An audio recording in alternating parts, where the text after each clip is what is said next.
ब्रह्मपुर खेलो India द्वारा भद्रक ठारे आयोजित राज्य स्तरीय टाइकोंडो प्रतियोगिता रे ब्रह्मपुर मीनाक्षी नगर स्थित सेंट जेवियर स्कूल छात्री माने सफलता अर्जन करिसेंती।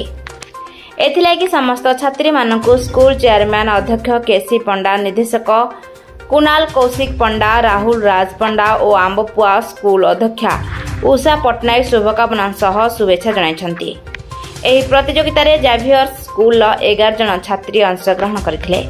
सेमानक मध्यरु 6 जन छात्री 8टी कांस्य पदक हासिल करी स्कूल गौरव वृद्धि करिसेंती।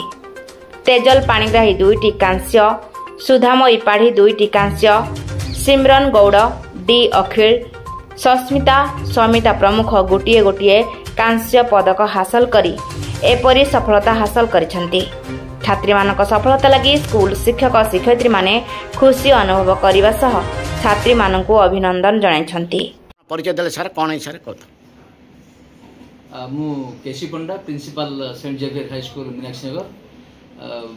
ओडिशा सरकार खेलो इंडिया अस्मिता प्रतियोगिता रे हमर पिला माने भद्रक रे अंशग्रहण करथिले। एथिरे Meenakshi Nagar Saint Xavier school एवं आंबपुआ सेंट जेवियर स्कूल रु 11 जन प्रतियोगी भाग नेथिले। एथिरु 6 जन प्रतियोगी 8टी कांस्य पदक रे विजयी होइछंती। आ सेथिबे मु पिला मानकु शुभेच्छा जणाउची, अभिनंदन जणाउची। एही की कृतज्ञता पई ब्रह्मपुर रे हम माने 1 नंबर अछु। ब्रह्मपुर केवल सेंट जेवियर स्कूल पार्टिसिपेट करथिले आ कोन स्कूल पार्टिसिपेट न करी हमें श्रेष्ठ स्थान रे अछु। ब्यूरो रिपोर्ट प्रयाग खबर।